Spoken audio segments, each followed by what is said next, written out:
विजयदान देथा साहब के जो एक और प्रसंग है उसकी हम परीक्षा की दृष्टि से थोड़ा सा ध्यान देकर समझने की कोशिश करेंगे किस प्रकार से हम इसकी व्याख्या कर सकते हैं। तो ये जो अंश है, ये जो प्रसंग है, इसमें कहा है कि और जहाँपना ने स्वयं को ही सुनाते हुए धीमे से कहा, बड़े विचित्र लोग हैं, क्या बच्चे, क्या बूढ़े और क्या औरतें, सभी तो दार्शनिक हैं। कहाँ मेरे गुरु अरस्तु तो यूनानियों के अलावा सबको ही जन्मजात गुलाम समझते हैं, जिन्हें बोली लगाकर बेचना ही उचित है। क्योंकि क्यों कर उचित है, पोरस से मुकम्मिल संधि करके बस जाने की इच्छा हो रही है।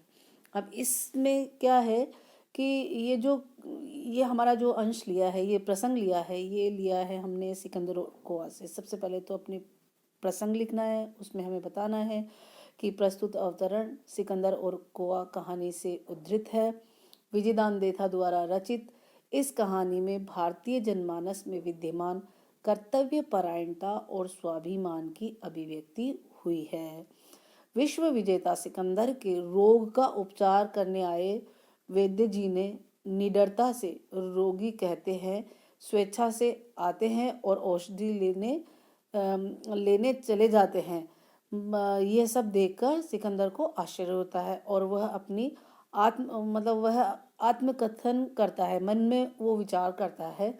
वो सोचता है कि सिकंदर स्वयं को सुनाते हुए धीमे स्वर में इस तरह से बोलते हैं, क्या बोलते हैं कि हिंदुस्तानी लोग भी बड़े अजीब हैं। यहाँ बच्चे, बूढ़े, स्त्री, पुरुष सभी दार्शनिकों की भांति परम ज्ञानियों सी बातें करते। वास्तविकता यह है कि ये सभी प्रकार के व्यवहारिक, शास्त्रीय और दार्शनिक ज्ञान से पूरे परिपक्व है। सिकंदर अपने गुरु अरस्तु की उस धारणा को यहाँ सर्वथा मिथ्या और निर्मूल पाता है। उसको लगता है कि जो मेरे अरस्तु गुरु है, उन्होंने ये बात उचित नहीं की है। कौन सी?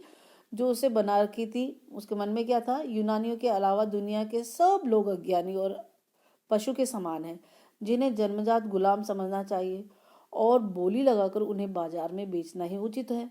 सिकंदर ने अपने गुरु की इस धारणा के विपरीत हिंदुस्तानियों को बहुत ही सभ्य, शिष्ट और स्वाभिमानी, वीर, ज्ञानी इस तरह से पाकर अरस्तु की विचारधारा का मन ही मन विरोध कर रहे थे। कौन?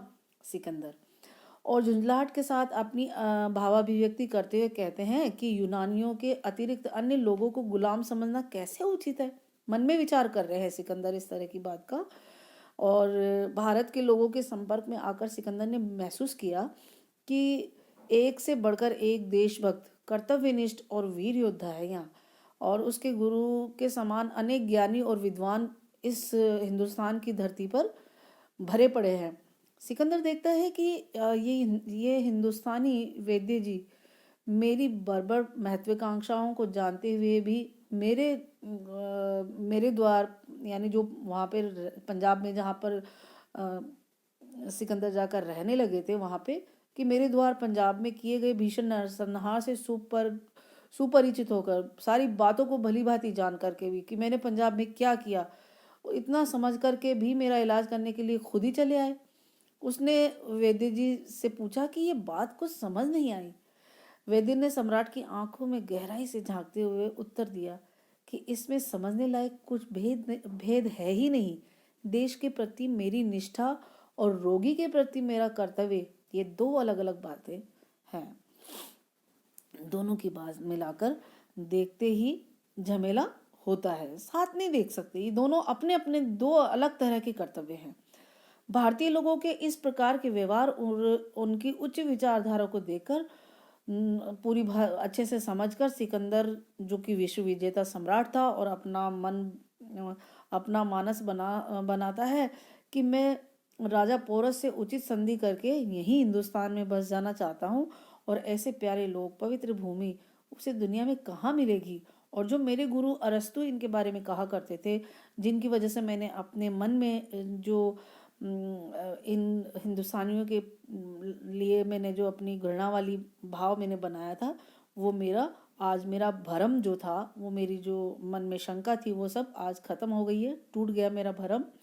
और मेरी इच्छा है कि मैं इस हिंदुस्तान की सरजमी पर ही रहने लग जाऊं। अब इसमें हमें लिखना है विशेष। विशेष में क्या है कि लेखक ने भारतीय जनमानस के अच्छे व्यवहार, ज्ञान, सद्भाव और कर्तव्य निष्ठा की को बहुत ही अच्छी तरह से सरल शब्दों में उसने व्यक्त किया है। और दूसरी है कि सिकंदर यहाँ के लोगों को अपने जो गुरु अरस्तु की जो धारणा है उसके विपरीत, यानी कि श्रेष्ठ और एक स्तुत्य जिसको बोल सकते हैं, ऐसा यहाँ हिंदुस्तान के लोगों को और हिंदुस्तान में आकर महसूस करते हैं। दूसरी जो थर्ड बात इसमें विशेष में हमें बतानी है वो है लैंग्वेज के बारे में, भाषा के बारे में। भाषा पात्रों के अनुकूल है, सरल है और उर्दू शब्दावली से युक्त है। साथ ही शैली जो है उनकी आत्मकथ्यात्मक है। तो ये है हमारे जो व्याख्या का जो प्रसंग था उसकी व्याख्या। आज के लिए बस इतना ही, फिर हम और करेंगे आगे। धन्यवाद।